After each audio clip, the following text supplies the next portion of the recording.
a reclusive millionaire scarred by loss and silence. He made his new employee a proposal no woman would ever expect. Give me a child and I will give you my fortune. If you enjoy stories of love and romance, watch until the end, subscribe to this channel, and leave your comment saying where you are listening from. Blackstone Manor stood like a dark sentinel, high in the Catskill Mountains, its dark stone walls contrasting with the lush vegetation of the forest that surrounded it. It was more than a residence. It was a mausoleum of memories, a palace built upon foundations of pain and secrets buried for decades. There, among the silent halls and corridors that echoed only with the sound of one's own footsteps, lived Richard Anderson Turner, 42 years old, heir to one of New York's largest real estate empires. Richard carried in his chest a wound that refused to heal. 3 years had passed since the death of Isabella, his wife, during a pregnancy that should have crowned the couple's happiness. But fate, cruel and unpredictable, had taken from him not only the woman he loved, but also the child she was carrying. The tragedy happened on a stormy night when Isabella tried to drive alone to the hospital in premature labor. The car was found at the bottom of a ravine off the Hudson Parkway. No one ever knew for certain whether it was an accident or if something darker had occurred. Since then, Richard had become a shadow of his former self.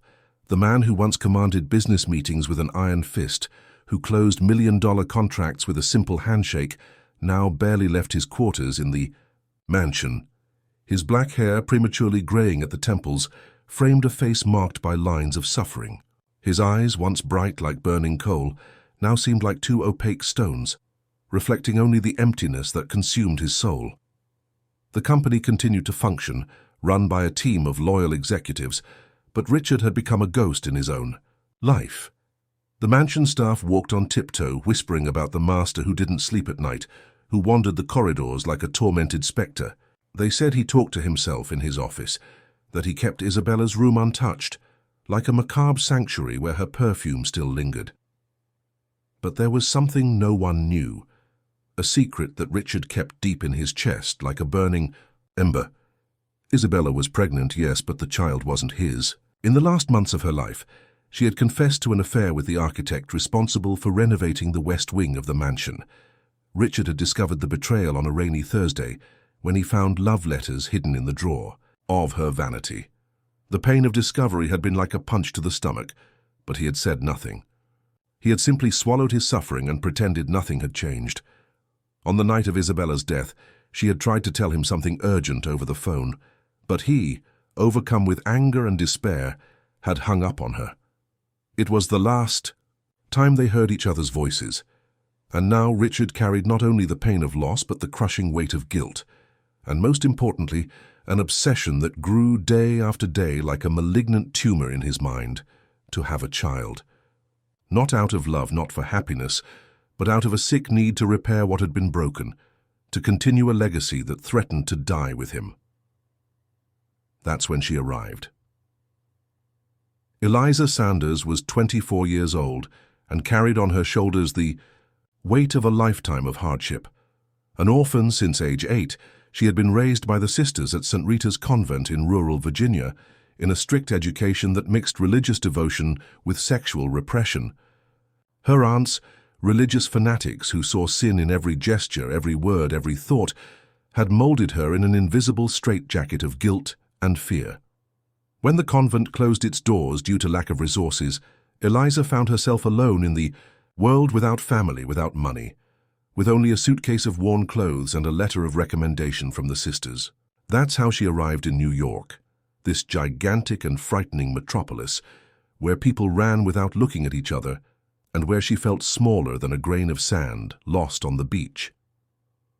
The domestic employment agency was on a narrow street in the center of the city, squeezed between a second-hand clothing store and a butcher shop that exhaled suspicious odors. The owner, a middle-aged woman with bleached hair and fake nails, looked Eliza up and down with barely disguised disdain. "Mansion in the Catskills," she said, chewing gum with an irritating noise. "Boss is kind of strange, but pays well. Wants to know if you can handle the job." Eliza had no choice.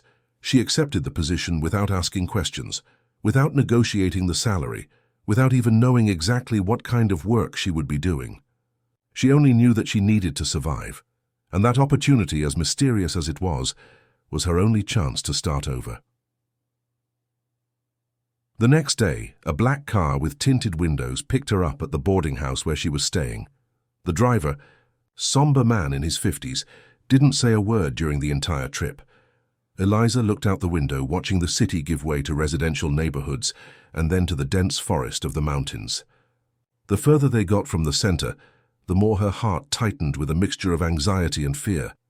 Blackstone Manor appeared before Eliza like an apparition from a Gothic nightmare. The wrought-iron gates opened with a mournful groan, revealing an avenue of cypress trees that led to the main entrance. The construction, a mixture of American colonial architecture with somber touches reminiscent of European castles, seemed to suck the daylight in, creating shadows where there shouldn't be any. Eliza got out of the car with trembling legs. Mountain air was humid and heavy, with a smell of wet earth and decomposing leaves that stuck in the throat. In the distance, you could only hear the sound of birds and the wind swaying the treetops like a constant whisper that seemed to come from the very stones of the mansion. "Mrs. Carmen will show you to your quarters," said the driver, finally breaking the silence. "And remember, here we don't ask questions and don't talk about what we shouldn't." The housekeeper who received her at the door was a woman in her 60s, gray hair tied in a rigid bun, black dress that went from neck to ankles. Her small, penetrating eyes examined Eliza from head to toe, as if evaluating an animal at the butcher shop. "So you're the new one," said Carmen with a harsh voice, laden with distrust. "I'll tell you right away. Here the rules are clear. Don't touch what you shouldn't, don't go where you can't, and especially don't bother Dr. Richard. He doesn't like noise, doesn't like questions, and definitely doesn't like maids who think they're important." Eliza just nodded, too intimidated to respond. She followed Carmen through endless corridors, decorated with paintings covered by white sheets and antique furniture that seemed to hold somber stories. The windows were high and narrow, letting in little light, creating a permanently melancholic atmosphere. Her room was on the 3rd floor in a wing designated for the staff. It was small but clean, with a single bed, a dark wood wardrobe, and a window that overlooked the back of the property. From there, Eliza could see the abandoned gardens, where wild roses grew uncontrollably among moss-covered statues. "Tomorrow at 5 in the morning you start," said Carmen before leaving. "And remember what I told you. Here, those who live long are those who see little and say even less." The first week passed like a blur of mechanical activities. Eliza cleaned, tidied, washed, always in silence, always avoiding the main corridors where the master supposedly circulated. But something strange happened. As much as she cleaned the furniture, the next day a fine layer of dust covered them again. As much as she arranged the books in the library, she always found some out of place, as if someone had handled them during the night. And there were the sounds.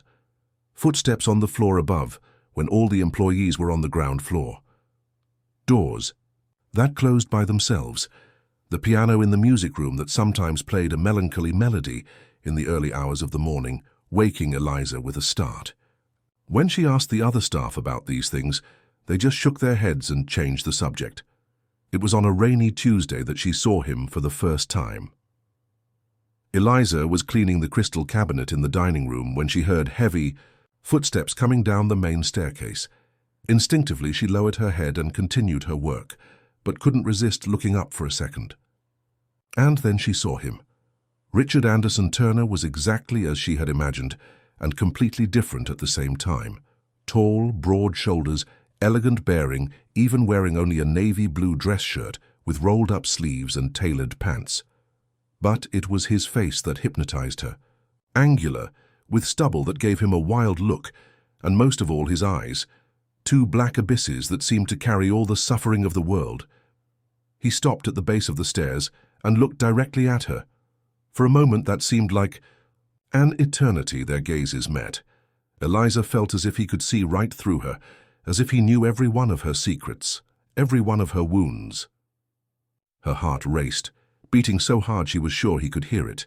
"You're new," he said with a deep, hoarse voice, as if he hadn't spoken to anyone for a long time. "Yes, sir," she managed to answer, her voice coming out as a thread. "What's your name?" "Eliza Sanders, sir." He remained silent for a long moment, just observing her with those eyes that seemed to burn from within. Then, without further words, he headed toward the office. But before disappearing behind the oak door, he turned once more. Eliza, he repeated as if engraving the name in his memory. Pretty name. And then he was gone, leaving her standing there with wobbly legs and her heart still racing. From that day on, the encounters became more frequent. He would appear at the most unexpected moments, when she was arranging flowers in the hall, when she climbed the stairs carrying bed linens, when she swept the library. Always just glances, always just a few polite words. But there was something in the air between them, an electric attention that made the hairs on Eliza's arms stand on end. She began to dream about him, strange, intense dreams, where he touched her with gentle but desperate hands, where he whispered words that she couldn't understand upon waking. Dreams that made her wake up sweaty and confused, with a strange sensation between her legs that she didn't know how to name. One morning, while setting the breakfast table, she found a note next to his cup. A firm, masculine handwriting. "Come. To the office today at 8 o'clock. We need to talk." Eliza's hands trembled as she held the paper. She knew she should tear up that note, pretend she had never seen it. Carmen's words echoed in her mind. "Don't bother, Dr. Richard." But something stronger than fear, stronger than reason, made her keep the paper in the pocket of her apron. At 8 o'clock sharp in the evening, she knocked on the office door. Richard's office was a masculine environment par excellence. Walls lined with dark wood, shelves filled with legal and economic books, a fireplace that crackled softly, creating dancing shadows on the walls. Behind the imposing mahogany desk, he sat with a glass of whiskey in his hand, watching the flames, with a distant expression. When Eliza knocked on the door, he didn't immediately raise his eyes. "Come in," he said with that deep voice that made her tremble. She entered hesitantly, closing the door carefully behind her. The environment was charged with tension, as if the air was too dense to breathe. Richard finally raised his eyes and stared at her for a long moment, studying every detail of her face in the golden light of the fireplace. "Sit down," he ordered, pointing to the leather armchair in front of the desk. Eliza obeyed, keeping her hands crossed in her lap to disguise the trembling. Richard stood up and walked to the window, standing with his back to her. For a few minutes, only the sound of the fire and the rain outside broke the silence. "Do you know who I am?" he asked without turning around. "Yes, sir. Richard Anderson Turner, owner of this house and Turner Construction." "And do you know why I live alone in a mansion that could house 50 people?" Eliza hesitated. She knew from rumors among the other employees, but wasn't sure if she should speak. "I heard you lost your wife," she said softly. Richard laughed bitterly, turning to face her. "Lost? I lost my wife, I lost my child, I lost any chance of being happy." He took a sip of whiskey. "But you know what else I lost, Eliza. I lost the ability to trust. I lost faith in love. I lost hope." She didn't know what to answer. There was such raw pain in his voice that she felt like standing up and comforting him, but didn't dare move. "Isabella was pregnant when she died," he continued, now walking around the room like a caged animal. 7 months. It would have been their boy, Lucas. We had already chosen the name. He stopped in front of a portrait covered by a sheet on the wall. "But the child wasn't mine." The words came out like a confession wrenched by force. Eliza widened her eyes, shocked by the intimate revelation. "She betrayed me with the architect who was renovating the house. I found their letters. Love letters, promises of escape, plans to raise the baby far away from me." His voice was controlled, but Eliza could see the contained anger in his clenched fists. "On the night she died, she tried to tell me, but I hung up the phone. I was so angry that I didn't want to listen." "Mr. Richard," Eliza began, but he interrupted her with a gesture. "Now I live with 2 guilts, the guilt of having been betrayed, and the guilt of having denied her the last conversation. And you know what kills me the most?" He turned to her with eyes shining with unshed tears. "It's that despite everything, I still loved her. I still dream of her every night. I still smell her perfume in the hallways." Eliza rose instinctively, and took a step toward him, but Richard raised his hand for her to stop. "Don't come closer," he said with a trembling voice. "Don't come closer because I don't trust myself." "What don't you trust yourself with?" she asked, surprised by her own courage. "With not doing to you what was done to me." The confession hung in the air like a bomb about to explode. Eliza felt her heart race, finally understanding the tension that existed between them, the glances, the magnetic attraction she felt whenever he was nearby. "I don't understand," she murmured. Richard approached her slowly, like a predator circling its prey. "Yes, you do. You feel the same thing I do. This need, this hunger." He stopped a few inches from her, so close that she could feel the heat emanating from his body. "Since the first day I saw you, I can't get you out of my head, and that scares me." "Why?" "Because I destroy everything I touch." His hands trembled as they approached her face but stopped in midair. "Because I am a broken man, incapable of loving without possessing, of possessing without destroying."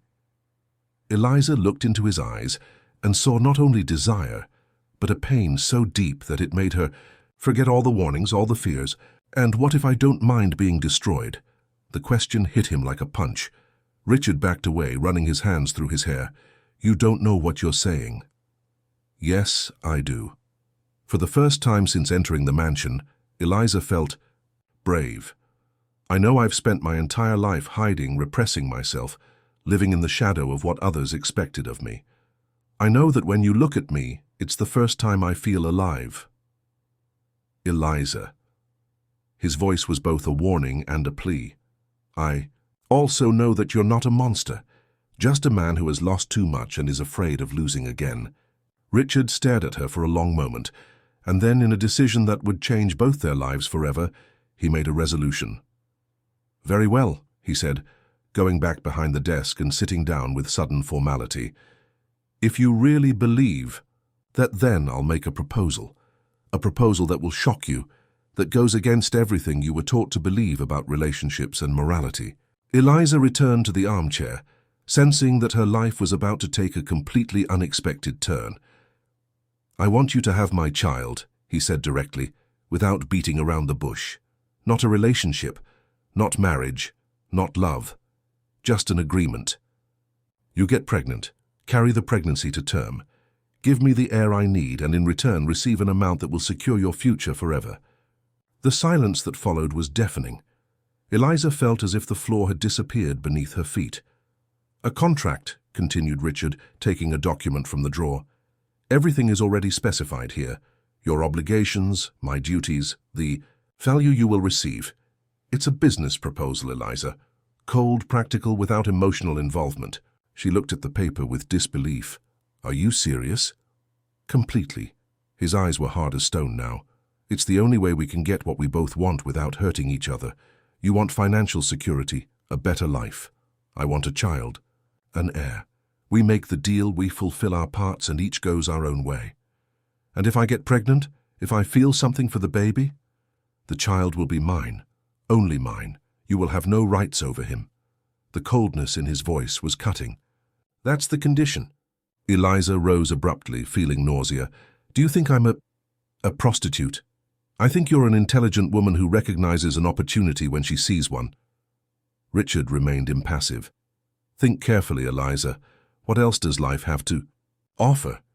Will you clean houses forever? Will you die poor and forgotten? Or will you accept a chance to change your story?" Tears began to stream down her face. "This is wrong." "What's wrong is to live an entire life without purpose." He extended the contract. "Read, think. You'll decide tomorrow." Eliza spent the entire night awake, holding the contract in trembling hands. The words danced before her tear-blurred eyes, each clause colder and more calculating than the previous one. The contracted party agrees to maintain intimate relations with the contractor until conception occurs. The child produced shall be the exclusive property of the contractor. The contracted party shall receive the sum of $2 million upon delivery of the child. $2 million. It was more money than she could imagine. Enough to buy a house, study, travel, do everything she had always dreamed of. But the price was to give not only her body, but pieces of her soul. At 5 in the morning, she gave up trying to sleep and went down to the kitchen to start work. Her eyes were swollen, her skin pale, her hands trembling as she prepared the coffee. Carmen observed her with suspicion. "Slept poorly?" asked the housekeeper with that harsh tone as always. "A little," lied Eliza. "Better get used to it. This house doesn't let anyone sleep in peace." Carmen lowered her voice and came closer.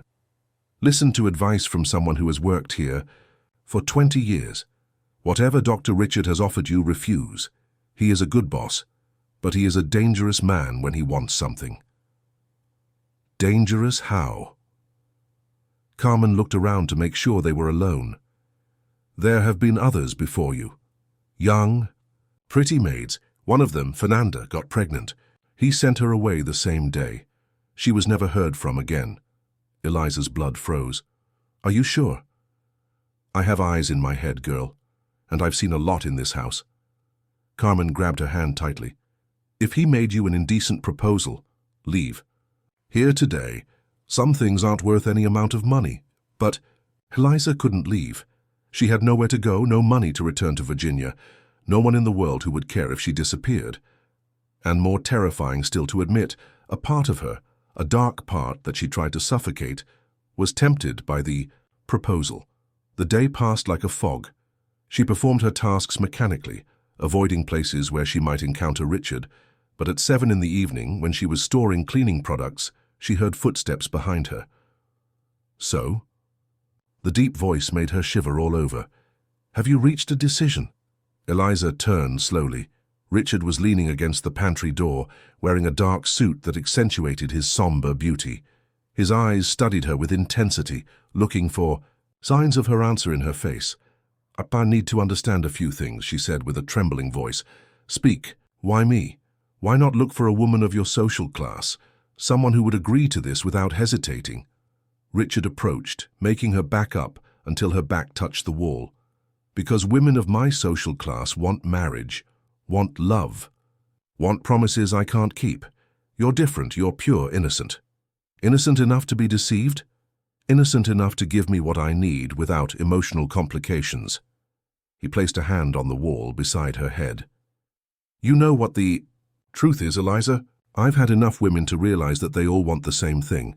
They want to love and be loved. But I can't love. That part of me died with Isabella. And what if I say I don't want your love? That I just want... what? To feel alive." For the first time in my life, the words came out before she could stop them. "Since I arrived here, when you look at me, it's as if I finally exist, as if I'm not just a shadow." Richard's eyes darkened. "That's dangerous, Eliza. Very dangerous. For both of us." "Why?" "Because if you feel this, if you awaken to these sensations, you'll want more. And I can't give more." Eliza breathed deeply, making the decision that would change her life forever. "I accept." "Are you sure?" "No, but I accept anyway." Richard backed away, running his hands through his hair. "Then tomorrow, you'll move. To the room in the East Wing. You'll have your own suite, appropriate clothes, special diet, and we'll begin the process." "How will it be?" "Clinical, efficient." But there was something in his eyes that belied the coldness of the words. 3 times a week until conception occurs. Without romance, without demonstrations of affection. Just what's necessary. That night, Eliza packed with her heart racing. She had almost nothing to take. A few clothes, a rosary she had received from the nuns, a faded photo of the parents who had died when she was a child. She looked at herself in the small dark mirror in the room and saw a woman she didn't recognize, a woman who was about to sell her own body for financial security. "God forgive me," she whispered, but deep down she knew it wasn't forgiveness she was seeking. It was life. It was the chance to feel something beyond the emptiness that had consumed her forever. The suite in the East Wing was luxurious, like a 5-star hotel room, king-sized bed with silk canopies, marble bathroom, closet full of fine clothes that Richard had ordered especially for her. On the bedside table, a jewelry box and an envelope. Inside the envelope, a note. Dress appropriately for dinner. At 8, we will be celebrating our agreement. Eliza chose a navy blue dress, simple but elegant, and applied light makeup. When she went down to the dining room, Richard was already waiting for her. He had exchanged the suit for a white dress, shirt and dark pants, his hair combed back, accentuating the aristocratic features of his face. "You look beautiful," he said, pulling out the chair for her to sit. Dinner was served by the butler, an elderly man who seemed to know exactly what was happening but pretended to see nothing. They ate in silence for a few minutes, the sexual tension palpable in the air. "When do we start?" Eliza finally asked, surprising herself with her own courage. Richard stopped eating and stared at her. "Tonight. There's no reason to postpone." Her heart raced. "Tonight? Unless you've changed your mind." Eliza shook her head. "I haven't changed it." "Then finish dinner. In an hour I'll come to your room." An hour. 60 minutes to prepare psychologically to give her virginity to a man who saw her only as a means to get what he wanted. An hour to say goodbye to the woman she had always been and embrace the woman she was about to become. When Richard knocked on her suite door at exactly 10 o'clock, Eliza was sitting on the edge of the bed, wearing only a silk robe that he had left for her. Her hands trembled, her heart beating so hard that she was sure he could hear it. "May I come in?" His voice was gentle, almost hesitant. "You may." Richard entered and closed the door behind him. He was wearing only an unbuttoned shirt and pants, his feet bare on the soft carpet. He approached her slowly, as if approaching a frightened animal. "Are you sure?" he asked one more time. "I am." And then, for the first time since they had met, Richard touched her face with infinite gentleness, as if she were made of crystal and could break at any moment. The touch of Richard's hand on her face was like an electric shock running through Eliza's entire body. She closed her eyes, trying to memorize that sensation, the rough skin of his fingers, the heat emanating from his palm, the unexpected gentleness from a man who seemed so hard and cold. When she opened her eyes again, she found him watching her with an expression she had never seen before: vulnerability, fear, desire. "You're a virgin." It wasn't a question, it was a whispered realization. "Yes," she admitted, blushing. Richard closed his eyes for a moment, as if fighting some inner demon. "This changes everything." "Why?" "Because I wanted this to be just business, cold, without complications." He moved away, walking to the window. "But I can't take your innocence as if it were just a commercial transaction." Eliza rose from the bed, the silk robe sliding slightly off her shoulder. "And what if I want you to take it?" The words came out with a courage she didn't know she possessed.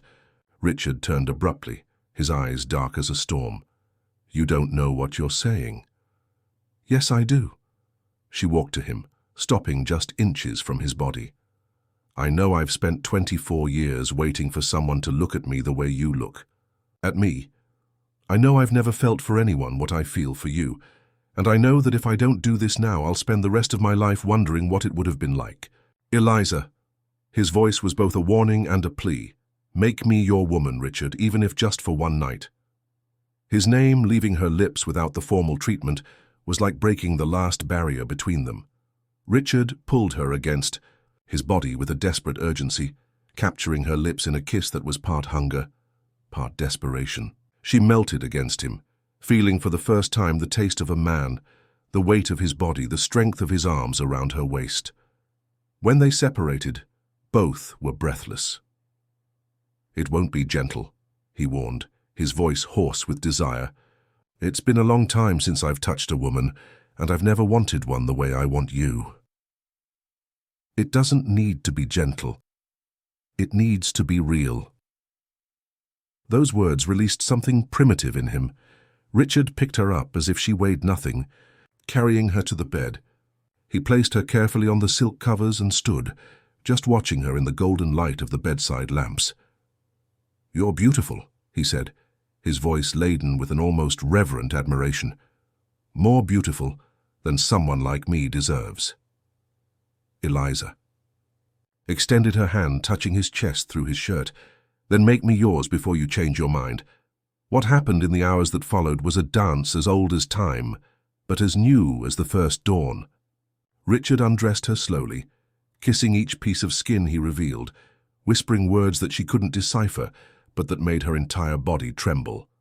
When they finally joined, the pain of the first time mingled with a pleasure so intense that she thought she could die from that sensation. Later, lying in silence, Eliza traced circles on Richard's bare chest with her fingertips. He smoked a cigarette, his eyes lost on the ceiling, a tortured expression on his face. "What are you thinking about?" she asked. "That I made a mistake." The words hit her like a slap. "A mistake?" "I thought I could do this without feeling anything. That it would be just physical." He took a long drag of the cigarette. "But it wasn't." "And is that bad?" "It's dangerous." He turned to face her. "Very dangerous for you." "Why?" "Because now I won't be able to let you go." In the weeks that followed, they established a strange and intense routine. During the day, they maintained the facade of the commercial agreement. She technically remained an employee, he the distant boss. But at night, when the doors closed, they became voracious lovers, exploring each other with an urgency that bordered on desperation. Richard taught her things about pleasure that she never imagined existed. He showed her how her body could respond, how she could feel powerful even in the vulnerability of surrender. And she, in turn, awakened in him sensations he thought dead: the ability to feel tenderness, the need to protect, the fear of losing. But with intimacy came confessions. One night, after making love with an intensity that left them both exhausted, Richard began to talk about Isabella. "I met her at a charity event," he said, the words coming slowly, as if each one hurt. "She was wearing a red dress and laughed in a way that made everyone turn to look. She was magnetic, irresistible." Eliza felt a stab of jealousy but forced herself to listen. "We got married after 6 months of dating. I thought it was eternal love, the kind that only exists in movies." He laughed bitterly. "But marriage is different from dating. Living together, every day sharing problems, making decisions." Isabella began to feel trapped. "I worked too much, traveled too much, didn't give her the attention she needed." "Is that why she betrayed you?" "For that, and for other things that I took too long to realize. She desperately wanted children, and I always postponed. I thought we had time." He ran a hand through his hair. "When she finally got pregnant, I was euphoric, until I discovered the child wasn't mine." "How did you find out?" "The architect left a folder with designs in the office. Inside was a letter from Isabella arranging a meeting. And then I found other letters hidden in her room." Eliza could feel his pain as if it were physical. "What did you do?" "Nothing. I didn't say anything. I pretended I didn't know." He stared at her with tormented eyes.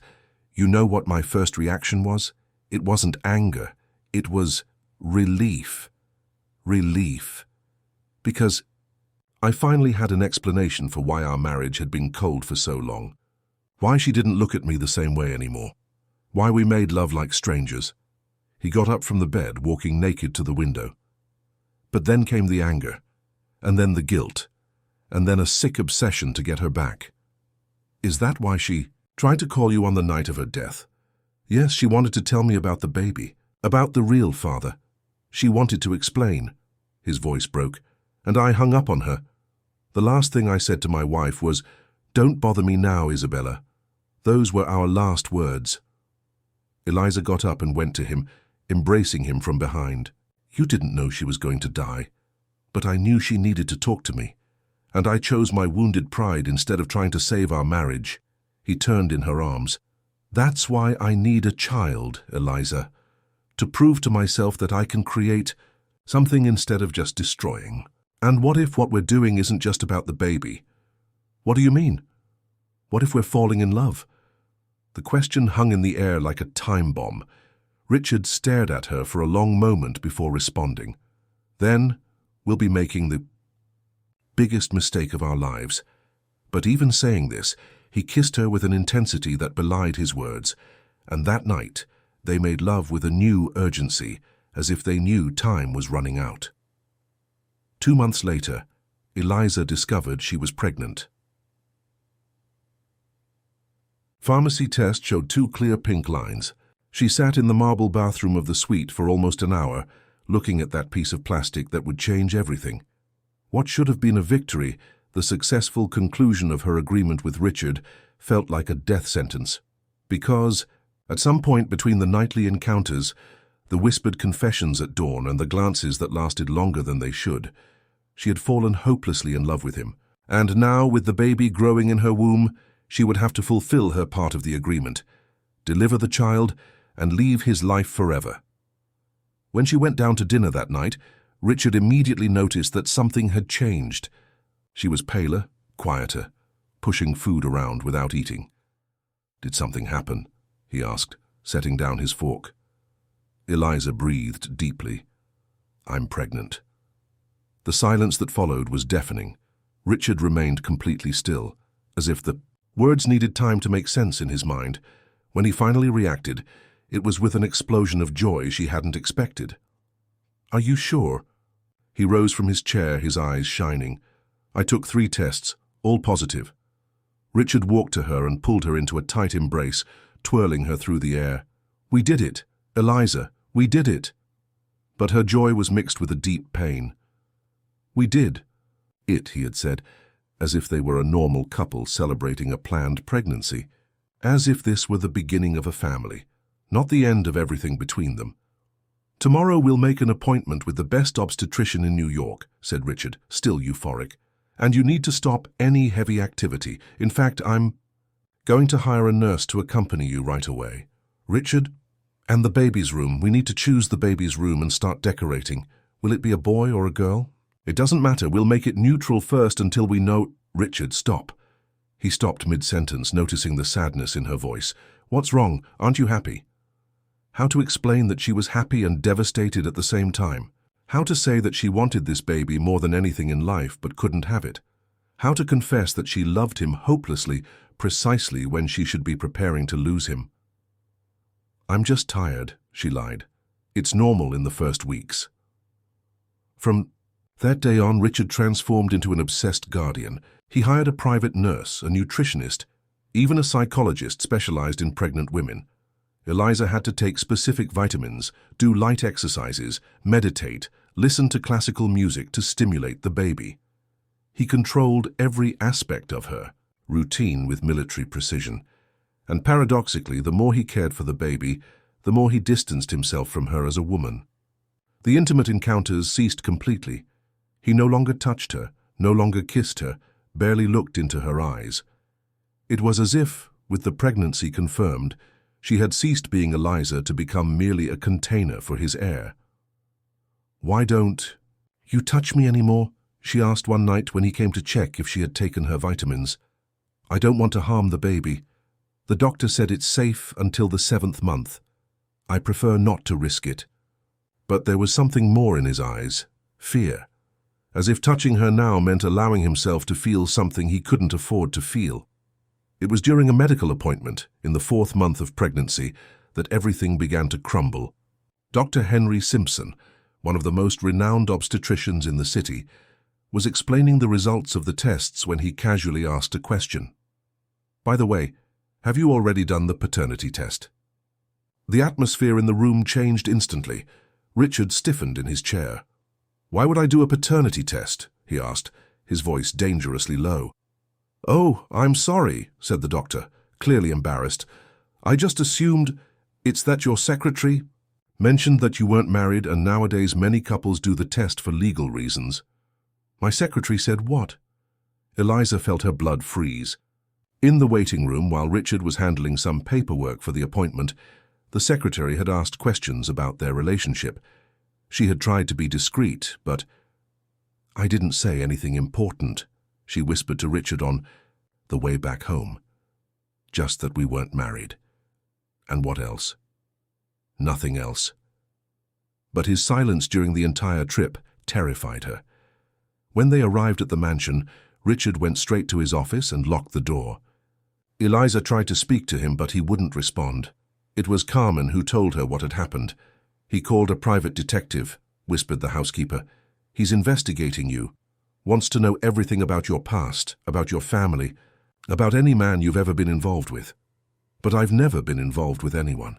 I know that girl, but he can't trust. His wife's betrayal left him paranoid. That night, Richard appeared in her suite for the first time in weeks. But he wasn't the tender lover of the first months. He was a cold, calculating stranger. "I need you to sign some papers," he said, placing documents on the table. Eliza read quickly.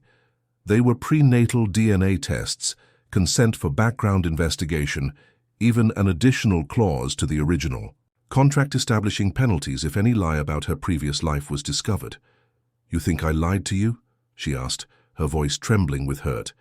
"I don't know. That's what I'm going to find out." "Richard, you know me. You know I'm incapable of lying." "I thought I knew Isabella too." He came closer, but not to comfort her, to intimidate her. "And I discovered she had been lying to me for years." "I am not Isabella." "No, you're not." His eyes were hard as stone. "Isabella at least had the decency to marry me before betraying me. You're just a maid who managed to get into my bed." The words were like slaps. Eliza felt tears burning her eyes. "How can you say that after everything we've lived through?" "What we lived through was sex, Eliza. Just sex. Don't confuse physical connection with feelings." She signed the papers with trembling hands, each signature like a stab in the chest. When she finished, Richard collected them without looking at her. "The results of the tests will come out next week," he said. "Until then, I prefer to keep my distance. And if the tests prove the child is yours." For the first time since entering the room, Richard hesitated. "Then we'll proceed with the original agreement. And if they prove it's not, then you'll leave this house today and never see a penny of my money again." After he left, Eliza collapsed in tears, not just from the humiliation, but from the terrible certainty that the man she had fallen in love with might never have existed. Maybe it was all just a commercial transaction flavored with physical desire. But deep in her chest, a small flame of hope still shone. Because she knew the truth. She knew she was a virgin when she first slept with him. She knew the baby in her womb was his. And she knew, despite all the coldness and distrust, that he loved her too. The problem was proving it, to him and to herself. The next morning she decided she wouldn't sit idly by waiting to be judged like a criminal. If Richard wanted the truth about her past, she would tell him herself. The whole truth, even the parts she preferred to forget. She went down to the office determined to win back the man she loved, or at least die trying. Eliza knocked on the office door firmly, determined not to accept being ignored. When Richard said, "Come in," with that cold voice she had learned to fear, she took a deep breath and turned the doorknob. He was behind the desk, surrounded by papers and folders. Reading glasses slipped down his nose.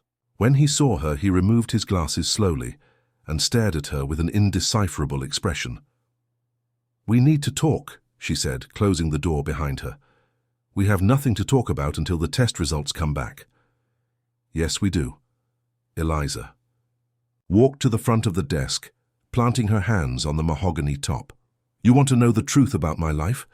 Then I'll tell you everything, every sordid detail, every painful moment. And when I'm finished, you're going to feel like a jerk for treating me like a liar." Richard leaned back in his chair, crossing his arms. "I'm listening. My parents died when I was 8 years old. Car accident on Interstate 81, returning from a wedding. We had no close relatives. The state put me in an orphanage in Richmond, a Catholic institution run by the Sisters of Charity." Richard remained impassive, but she noticed his hands closing into fists on the desk. "At 12, the nuns discovered I had sinful tendencies. Do you know what my sin was, Richard?" She laughed bitterly. "I was caught kissing a boy behind the chapel, an innocent child's kiss, but for Sister Benedita, I was on the path to perdition." "Eliza, don't interrupt me. You wanted the truth? You'll hear it all." She began to pace. The room, the words gushing like blood from an open wound. "I was sent to St. Rita's convent in the countryside, a place where they sent problematic girls.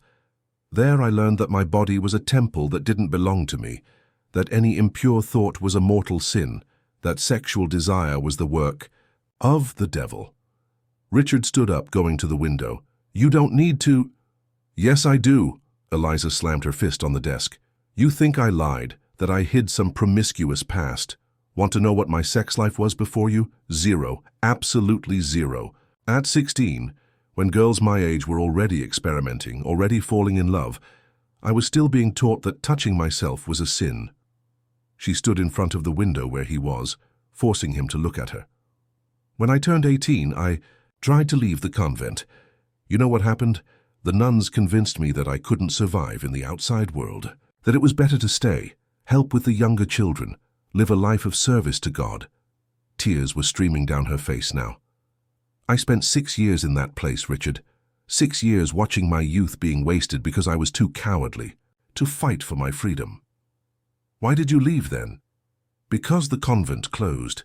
Lack of money, scandal involving one of the nuns. Suddenly, at 24, I found myself alone in the world with a convent education and no practical skills." She wiped the tears with the back of her hand. "I came to New York because I had nowhere to go. I accepted to work here because it was my only option. And when you proposed that agreement to me, I accepted not just for the money, but because... What? Because for the first time in my life, someone looked at me as a woman, as someone desirable. You awakened in me sensations I didn't even know existed." Her voice broke. "And now you treat me like a lying prostitute." The silence that followed was charged with tension. Richard ran his hands through his hair, clearly shaken by the revelations.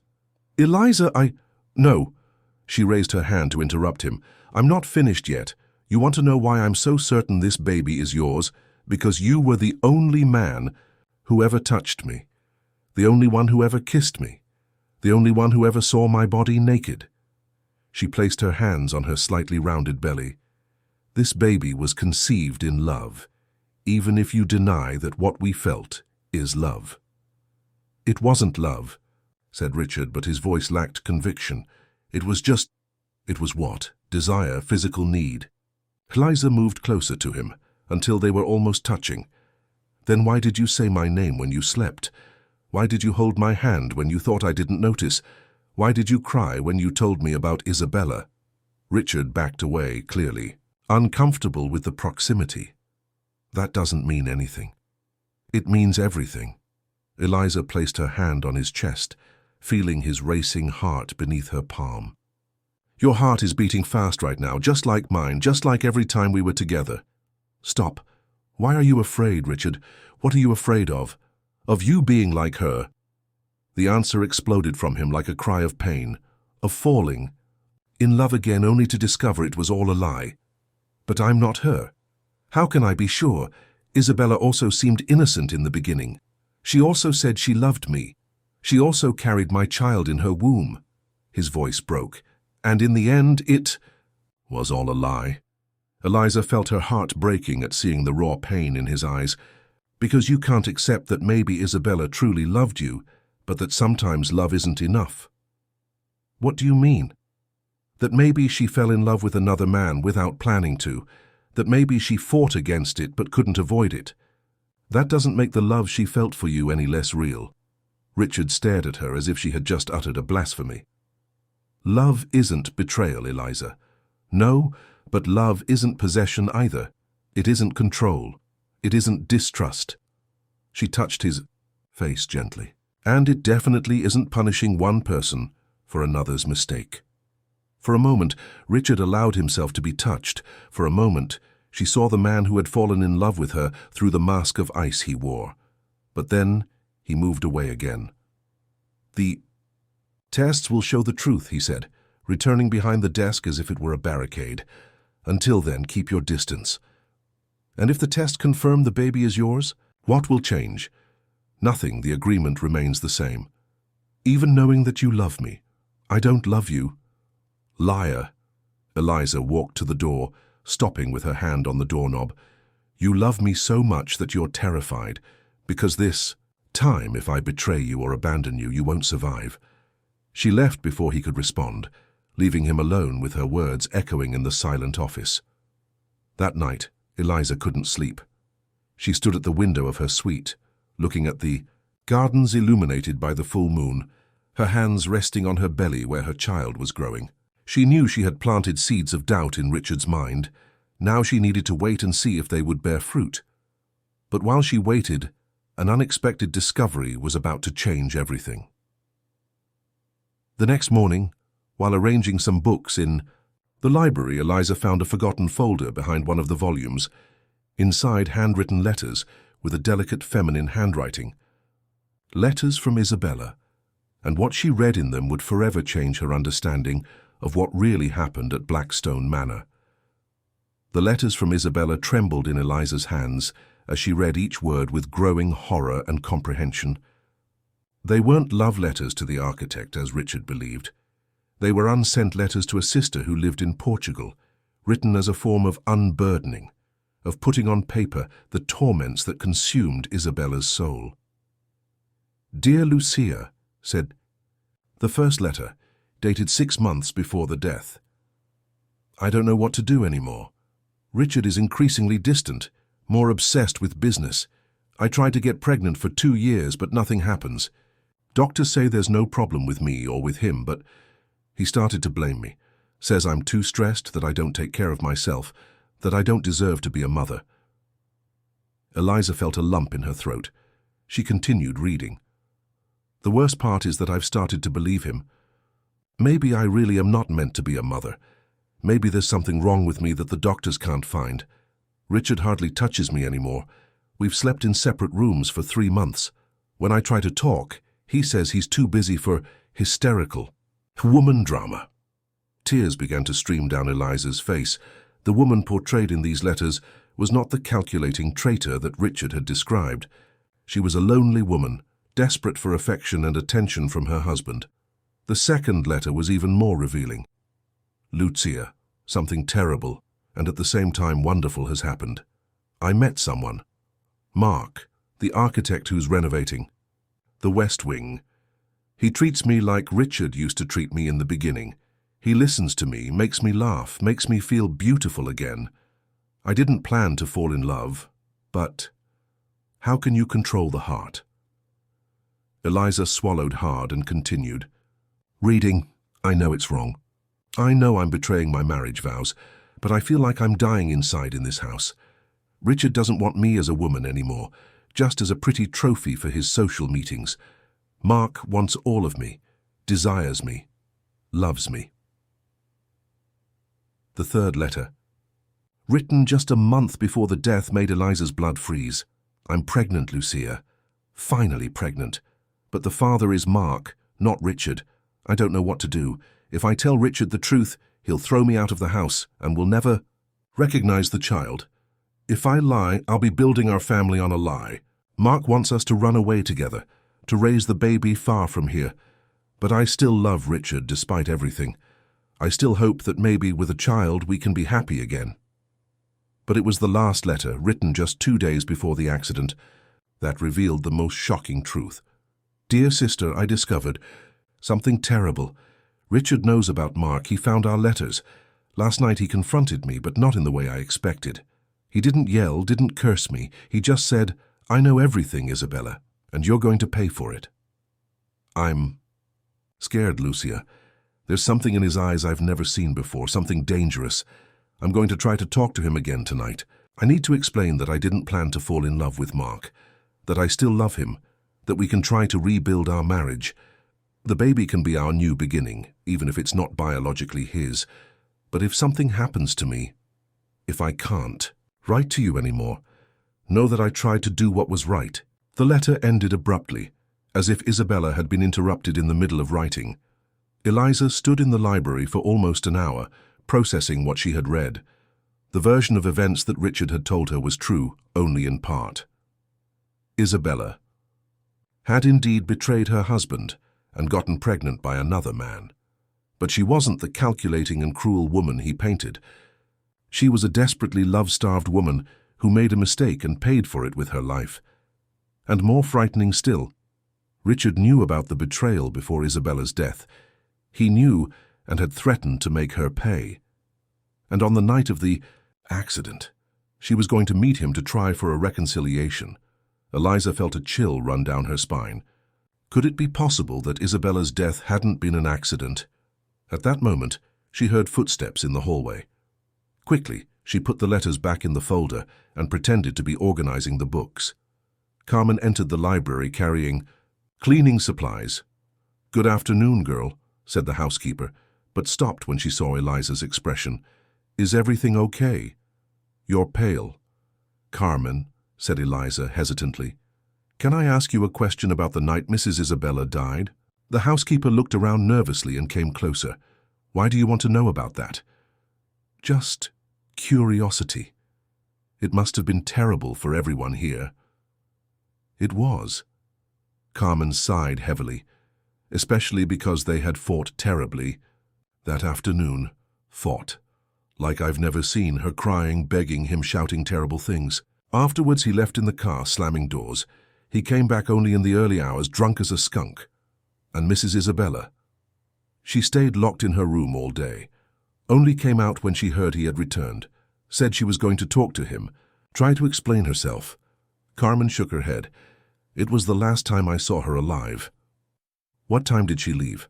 "Must have been around 10 at night. It was raining heavily, but she said she couldn't wait until morning, that she needed to resolve this before it was too late." Eliza felt her stomach turn.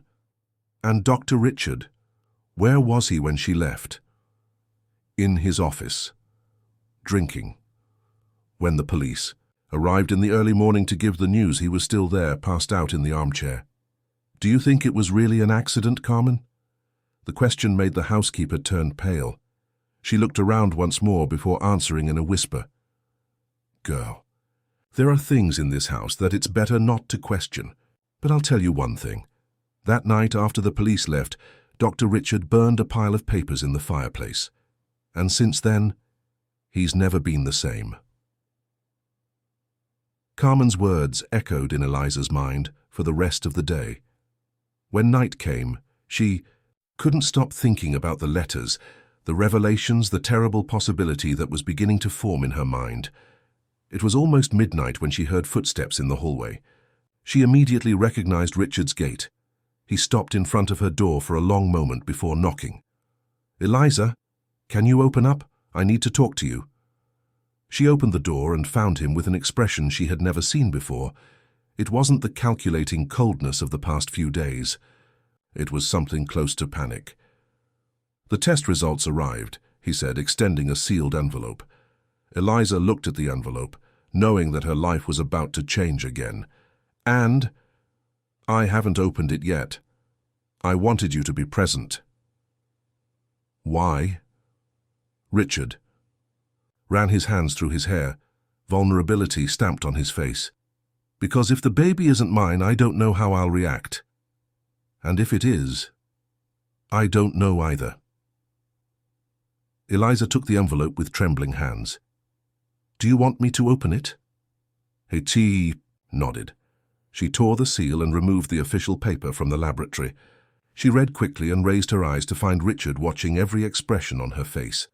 "So?" he asked, his voice almost inaudible. "Compatibility of 99.9%, she said softly. "The baby is yours, Richard." His reaction was unexpected. Instead of relief or joy, he crumbled, literally collapsed on the floor, covering his face with his hands and beginning to cry like a lost child. "I knew," he sobbed. "Deep down I knew you were telling the truth, but I couldn't trust. I couldn't believe that someone could truly love me without lying, without betraying me." Eliza knelt beside him, embracing him as he cried years of pain and distrust.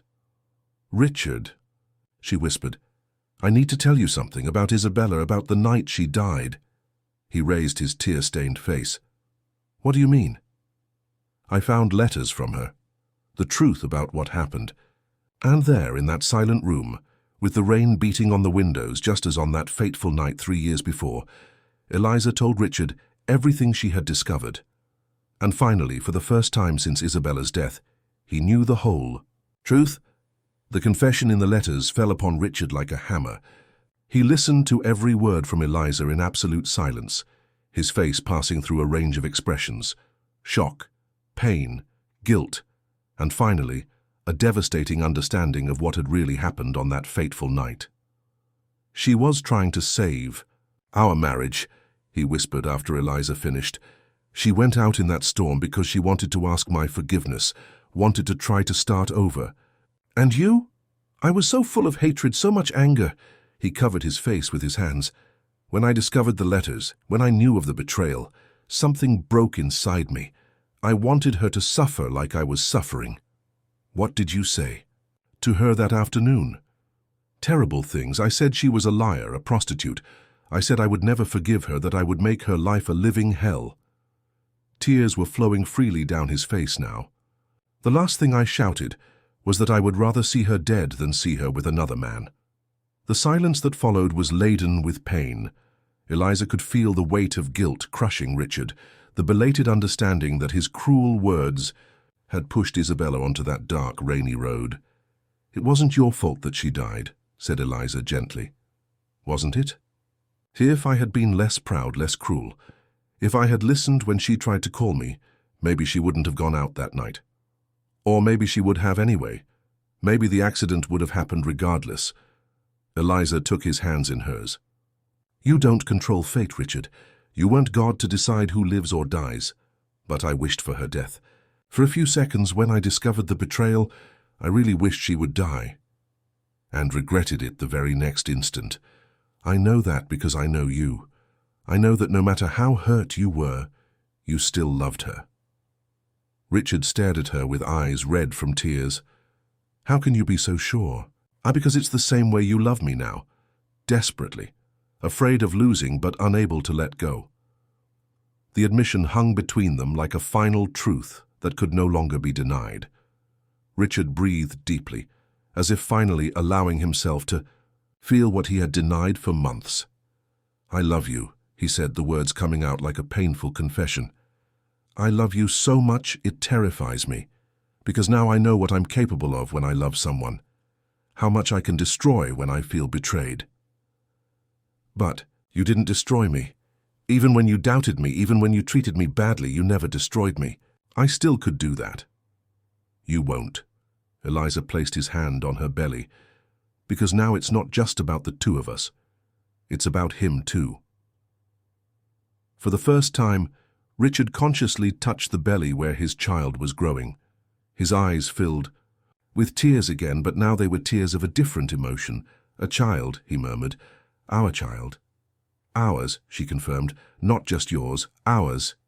Eliza, He hesitated, fighting against years of distrust and fear. I don't know how to be a father.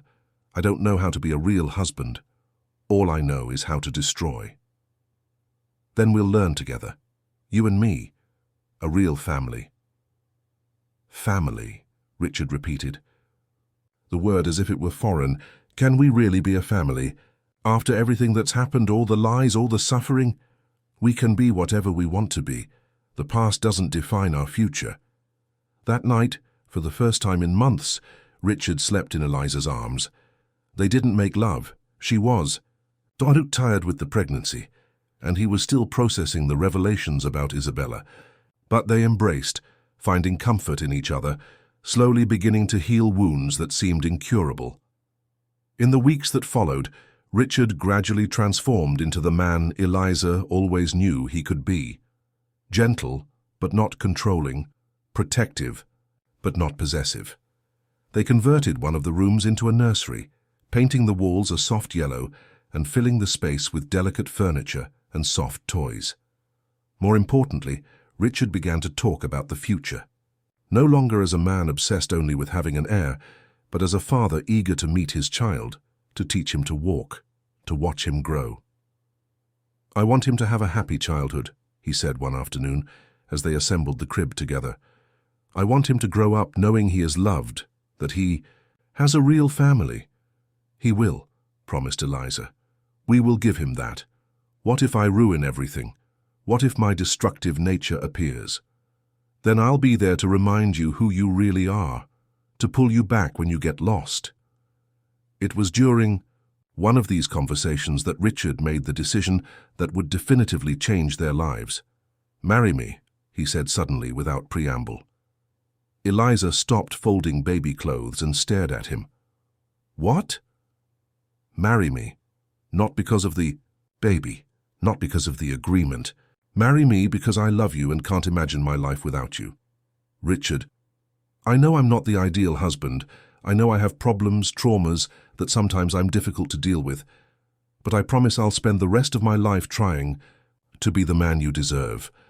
Eliza felt tears streaming down her face. Are you sure? Won't you wake up tomorrow regretting it? The only thing I regret is having taken so long to ask you. He knelt before her, taking her hands. I don't have a ring right now. I didn't plan a romantic proposal. I just know I love you and want to spend the rest of my life proving it to you. Then yes, she said through tears. Yes, I'll marry you.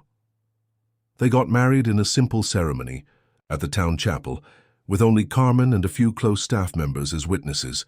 Eliza wore a simple white dress that accommodated her 7-month belly, and Richard wore the same suit he wore for business meetings because he said he wanted to marry being exactly who he was, without pretense. When the priest declared them husband and wife, Richard kissed her with a tenderness that made all present smile. It was no longer the desperate and possessive kiss of their first encounters. It was the kiss of a man who had finally found his peace. I love you, Mrs. Turner, he whispered against her lips. I love you too, husband.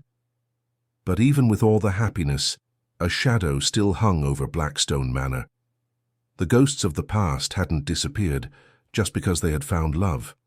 And one night, shortly before the baby was born, Eliza finally decided to confront the last secret that the house kept. Richard, she said as they dined, I want to see her room, Isabella's room. He stopped eating, his fork suspended in the air. Why? Because as long as that room remains untouched, she'll still be between us. I need to know the woman you loved before me. I need to make peace with her. Richard hesitated for a long moment before nodding. Tomorrow I'll show you. Isabella's room had remained untouched for 3 years, like a macabre sanctuary preserved in time. When Richard opened the heavy oak door, the first thing that hit Eliza was the smell, a sweet floral perfume that still permeated the air, mixed with the smell of mildew and stagnant time. The suite was luxurious, decorated in shades of pink and gold that contrasted with the somber atmosphere of the rest of the mansion. Clothes still hung in the closet, as if Isabella would return at any moment to wear them. On the vanity, bottles of perfume and makeup were arranged exactly as she had left them. My God, whispered Eliza, one hand instinctively going to her belly where the baby kicked, as if sensing the tension in the environment. Richard remained at the door, unable to fully enter the room. I couldn't undo anything. It was as if destroying these things meant accepting that she was really dead. Eliza walked slowly around the room, gently touching Isabella's personal objects. On the bedside table, she found a photo of the couple in happier times, a young and smiling Richard, Isabella radiant in a summer dress. They were clearly in love. You were happy, said Eliza, not as an accusation, but as a realization. For a time, in the first years, Richard finally entered the room, his steps hesitant. She had this laugh, and it was like bells ringing. It illuminated any environment. What changed? The pressure, from all sides, from her wanting children, from me wanting to expand the business. We began to live parallel lives in the same house. He picked up another photo frame, this one, with Isabella alone, pregnant. When she finally got pregnant, I thought it would be our salvation, our chance to be happy again. But discovering about Mark destroyed everything. Not just discovering, the way I discovered. Richard sat heavily on the bed he had once shared with his wife. I found a letter she had written to him, talking about how I was cold, distant, how she couldn't feel pleasure with me anymore, how he made her feel alive again. Eliza felt a pang of compassion for both, for Isabella, who felt neglected in her own marriage, and for Richard, who discovered in a brutal way that he had lost the woman he loved long before he knew of the betrayal. She loved you, Richard. Even falling in love with another man, the letters make that clear.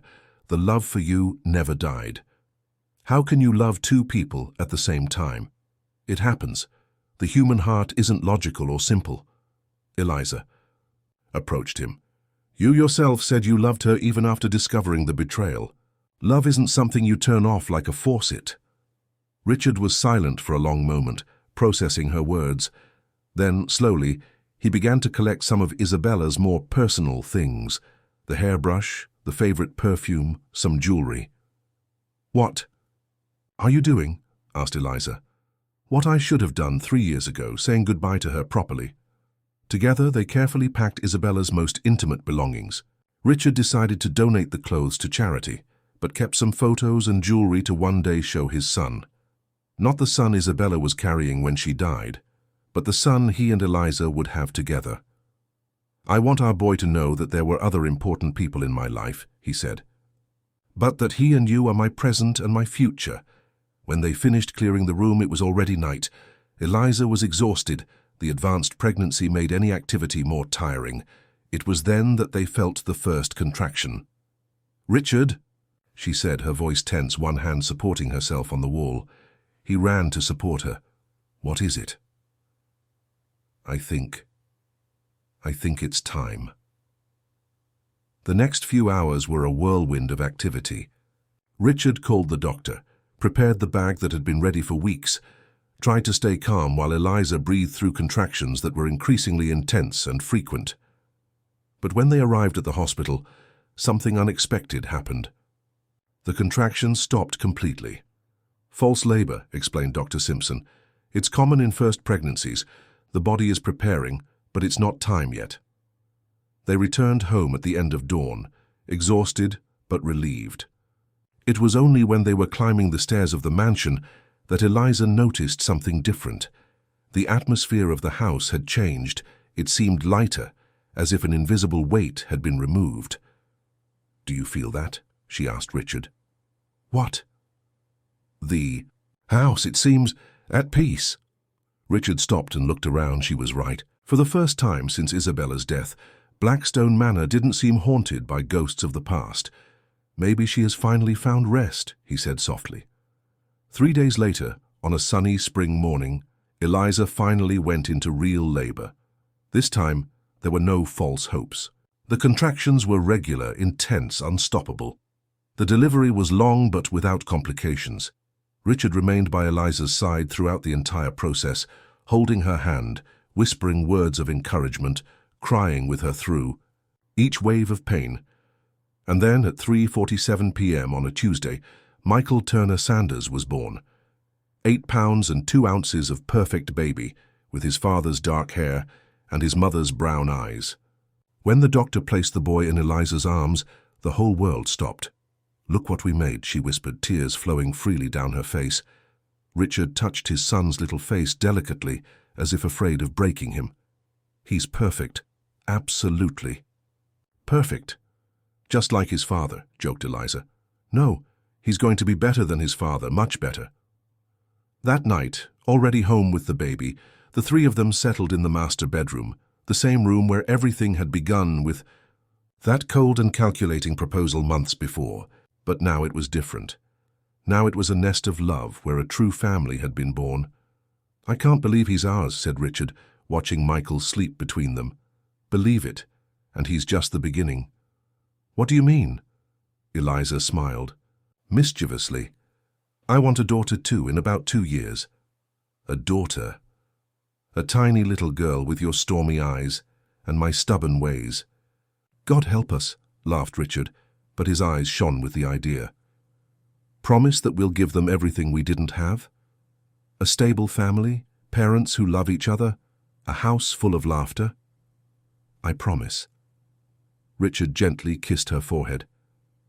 And I promise one more thing. What?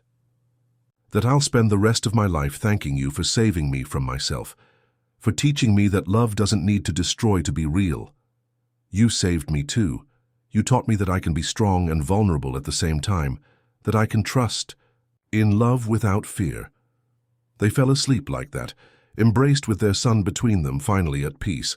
Outside, Blackstone Manor stood against the starry sky, no longer as a mausoleum of past tragedies, but as the home where love had triumphed over pain, where a family had been born from the ashes of suffering and where the future shone brighter than all the shadows of the past. And if on nights with strong wind it was still possible to hear whispers through the corridors, now they were whispers of blessing, as if the very spirits of the house were celebrating the victory of love over